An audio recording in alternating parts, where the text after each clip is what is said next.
Hi, thanks for checking out our channel here. This is going to be a how-to, hopefully, repair video on a Zareba Blitzer, whatever you want to call it, 50-mile unit. This is an older version. It's a 2005 model.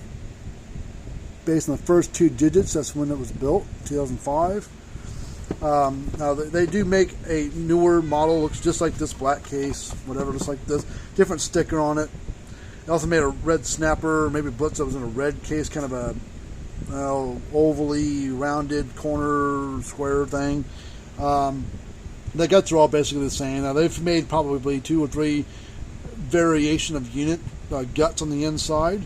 The good thing is Zareba, and then won't tell you this, but I'll tell you, is the hold on for a second. You can take the guts of a new one and put them into an old one, or vice versa. You have to kind of manipulate not really manipulate, but you have to put the capacitor in a different location, stuff like that. But the way the things wire up are almost identical. So the note on this one, real quick, if you want to find out more about us, our links are in the description below. FencerFixer.com is our website. Fencer and Fixer is both spelled with an F as in Frank.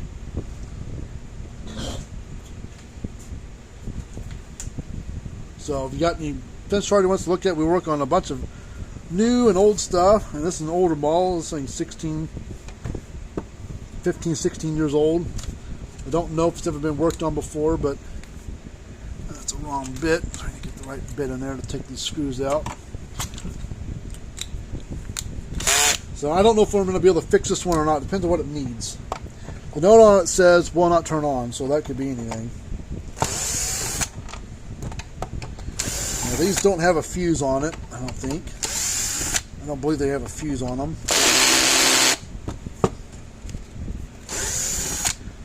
Back when this was being made, these were still pretty good units for the money. Come on. Yeah, this is the old style. The new ones have a similar transformer, but it's black with some yellow on it, but it didn't have these little circuit boards attached to it. This capacitor is built onto the board, like over here, something like that. But this is the old style. So let's go ahead and we'll plug it in. Now this one does have a thermal fuse thing on it. The new ones don't, so that's nice. So this might be a simple fix. We'll find out. Let's plug it in. Alright, doesn't come on at all. First thing I'm going to do is I'm going to check the voltage across the capacitor. It's AC unit. By the time it gets to the capacitor, it's DC voltage. And we're getting nothing on the capacitor, no voltage at all across the capacitor. So I'll turn the power off. Now what that tells me is that the power is not making it through the board to the capacitor. But let's check the capacitor while we're messing with it. Let's go ahead and unplug the wires just to get it out of the way. This capacitor is a 15 microfarad capacitor. It's a little UF, which is a little U is a symbol for micro. So test capacitors. This is the meter that we use. This is a Fluke 115. It's a tester that we use. We've had it for a number of years. So the test capacitor. You don't have to have this model tester, but look at your meter and see if you got that symbol there. A little symbol above my finger, the yellow one. That is a symbol for capacitor. It's not ohms, not continuity, not diodes, not any of this voltage, amperage stuff. It's its own feature function. So if your meter doesn't have that symbol on there, you really can't test capacitors correctly. So it's 15 microfarad. It reads 14.9, so it can't get much better than that. So the capacitor is 16 years old and looks like it's probably the original. Alright, so the next thing I'm going to do, I'm going to plug the cord. I'm going to do a continuity check across the across the primary of the transformer, which are these 2 wires. We're just going to ohm across it. Should be between 0 and 1 ohm, and we're reading 0.2. So the primary is good, so that means it should discharge the capacitor into the transformer. So I don't know about the output, so I will check it just for curiosity's sake. There's 8.3. I don't know if that's good or not, because all these transformers for the different models and brands are all different. All right, let's unplug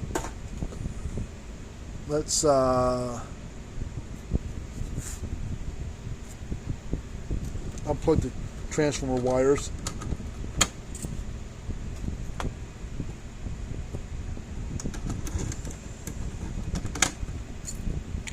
If you get a 50 mile that's been made in the last 5 to 10 years or whatever, the boards will look nothing like this one.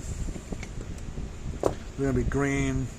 These are old school. They're better boards. Old school electronics. Yeah, they have a microprocessor or controller thing on there, but other than that, they're just diodes and resistors, capacitors, and stuff like that. Nothing super fancy, but it was reliable. So this one has a little thermal fuse going across, thermal cutout, whatever it is, going across these resistors. So we're almost across. It should be 0 ohms. All right. Well, that reads open, so it should have went to 0 or whatever. So we're gonna check. We're gonna change that first. That might be a nice, cheap fix. Now the good thing is we don't use that style, and I don't know what temperature rating it is, but we use these ones here, a lot better quality, and the cost of them are about the same as these, but I think they're better built. So now we're gonna get the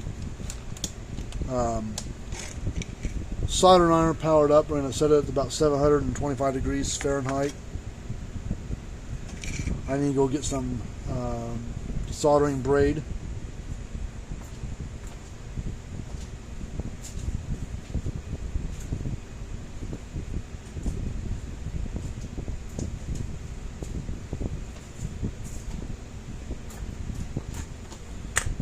While the soldering iron is warming up, we'll get this stuff ready to go. Now I need to find the 2 solder joints. Like one's there and one's over here.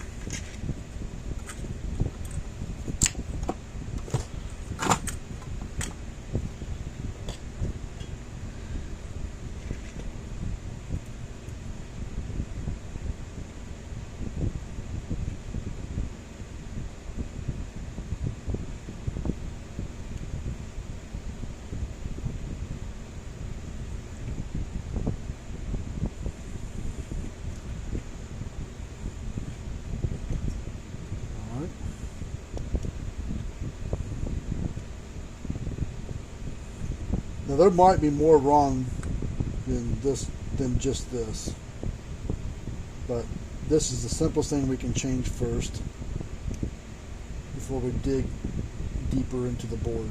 Because our issue is in this board. Because our primary is good, capacitor is good,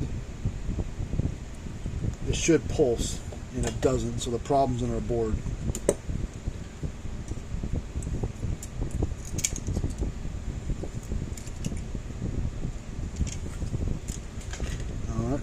That. Oh, hot.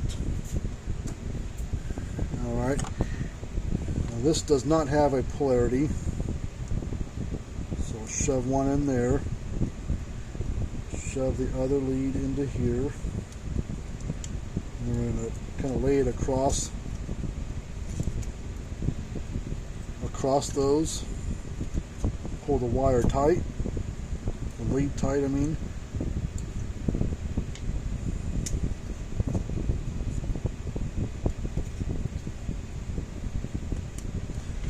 Solder it on there.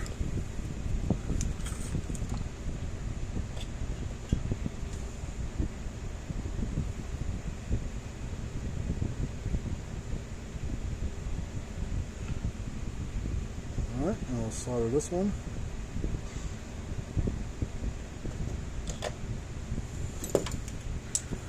Now we're going to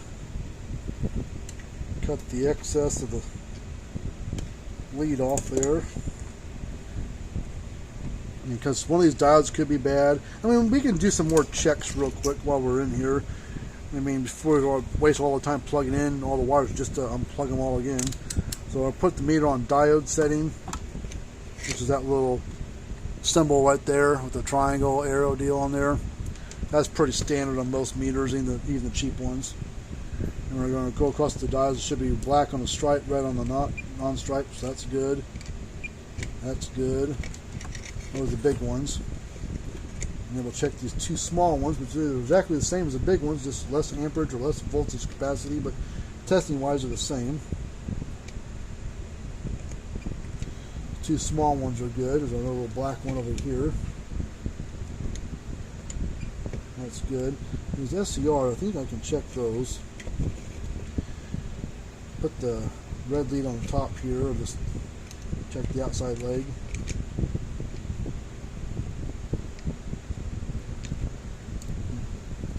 That might be bad.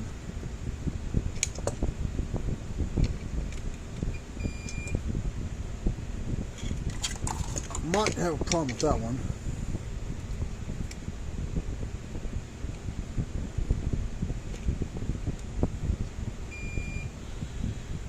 These two might be bad.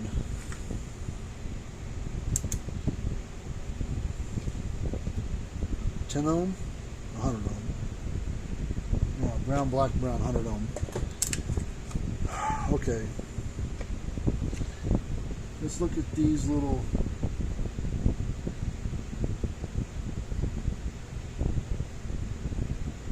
Actually, this one I might test that one wrong. Let's check it one more time.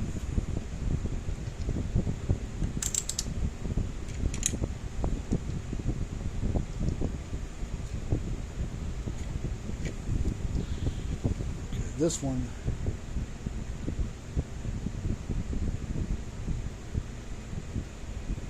okay, I think I've got this one. This one I think I'll have to go dig around with. Before we change those, sometimes they don't read right when they're in circuit. Sometimes you got to take them out of circuit to test them right.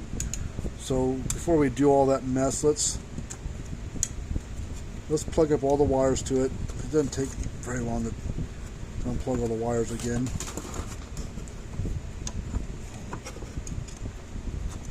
Oh, I got this wire wrong, in the wrong spot.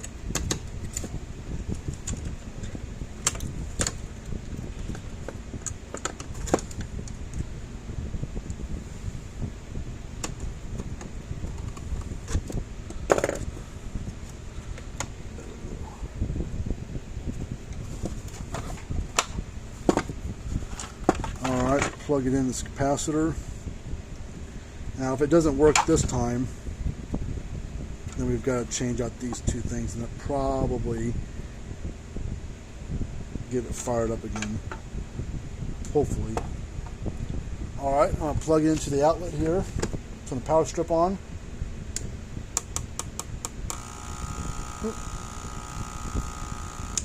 No, still got issues. There's rapid fire, and then went brrr, so we still got problems. We're in better shape than we were before. Now this capacitor might have a charge in it now, so we got to be a little bit careful so we don't touch something. We'll unplug this transformer again. Now these little white things on the capacitors as well, they probably got charge built up in them, but I think what we need to do is we need to change out these two SCRs. They look the same, but they are different between each other. They're not the same between the two of them. I'm trying to see if this is the right one or not.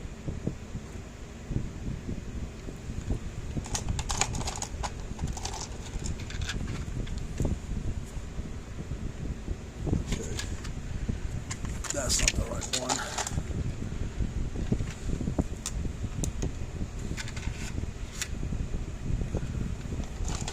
Okay, this one is for that one. And let me go look at this one real quick.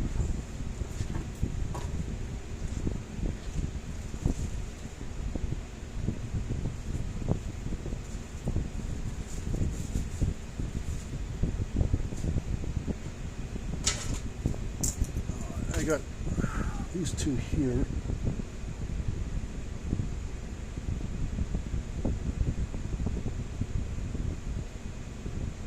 these are one and the same. It came out of two different bags. They had the same number on there, but it's different than this one. I think what the difference is between these two is, I think this one has higher voltage capacity than that one, but the amperage rating is the same. So same amps, different voltage. So we'll swap them both out. All right, figure out where they're at. Looks like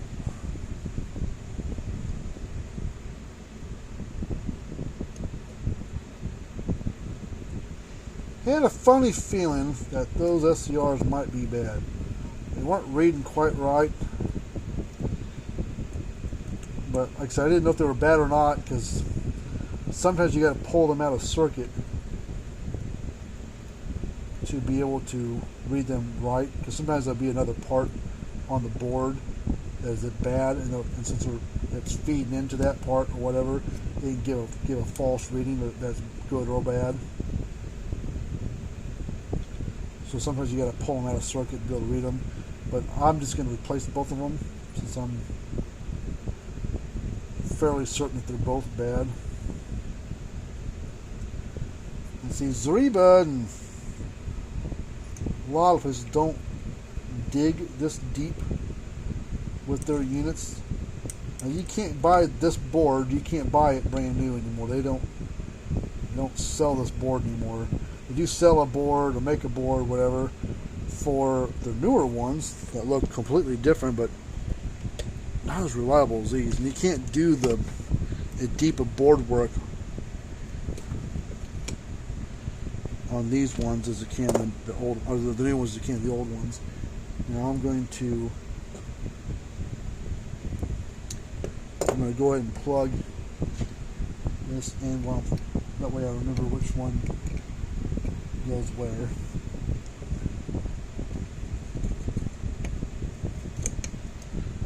I do see two more diodes right there that I forgot to test, so those could be an issue, but we'll test those here in a second. Let's get these two different SCRs in.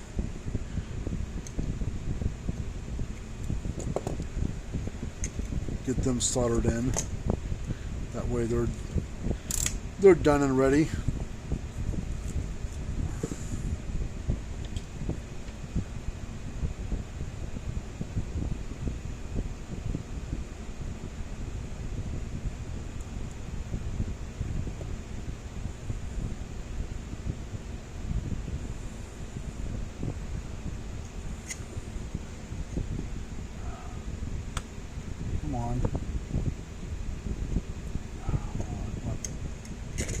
Fix that board, because solder joints the solder pads are pretty thin on these. That's why they're not the greatest quality board.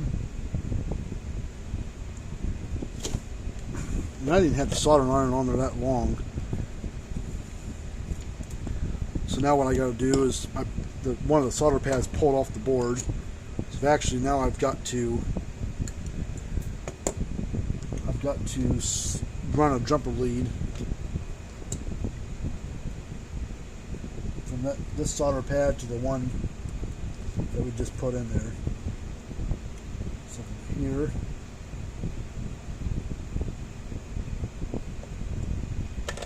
over to here.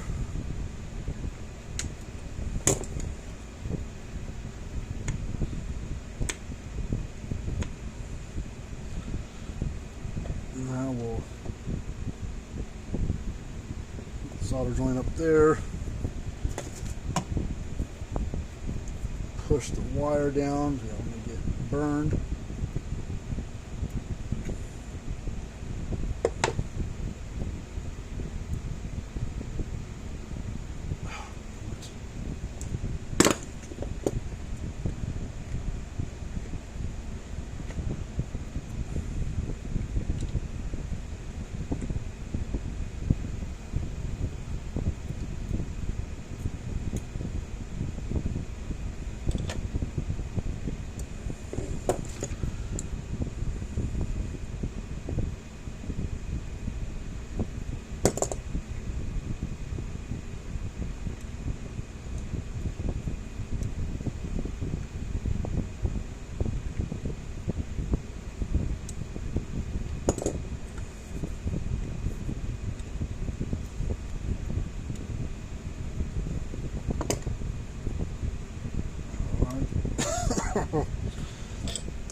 Alright, let's check the two little diodes that are hiding between those two resistors there.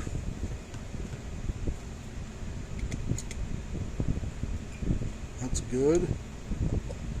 That's good. Well, I'm hoping all this time spent on this unit that this fixes it.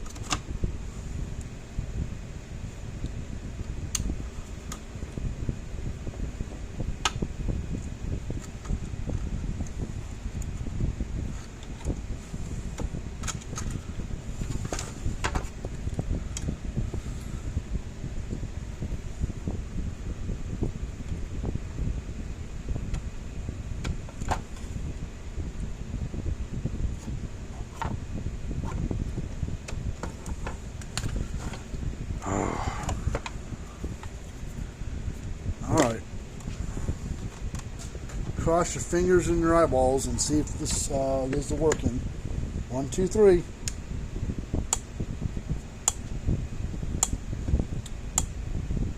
There we go.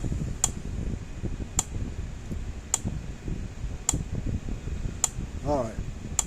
Turn it off for a second.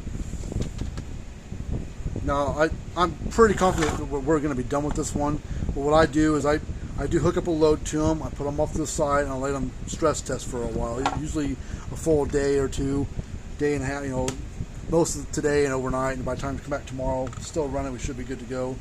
But this thing probably should be about 6,000 or higher. Being a little over 7,000.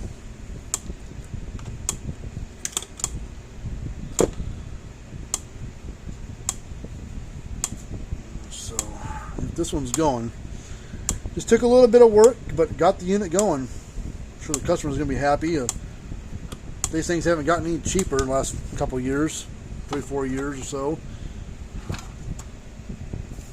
It's cheaper to try to fix the old ones and buy a new one.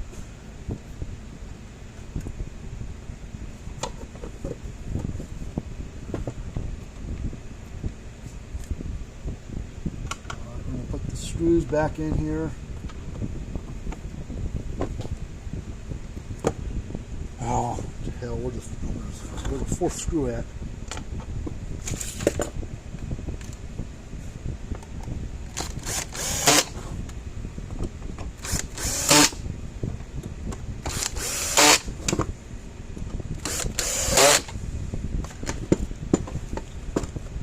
See, it kind of pulsed this, or kind of popped this thing a throw, arc it a throw.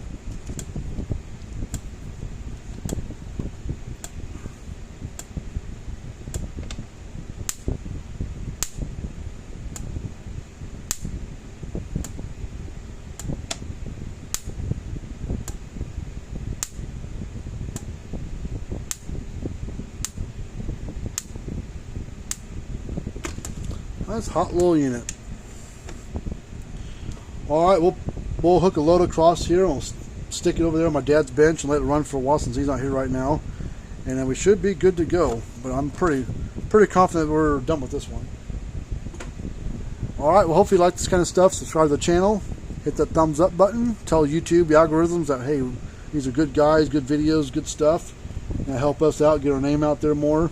And if you got any neighbors or friends that have these fence chargers, you know, hit us up, tell them about us, share our videos, let them know. Till next time, see you later on.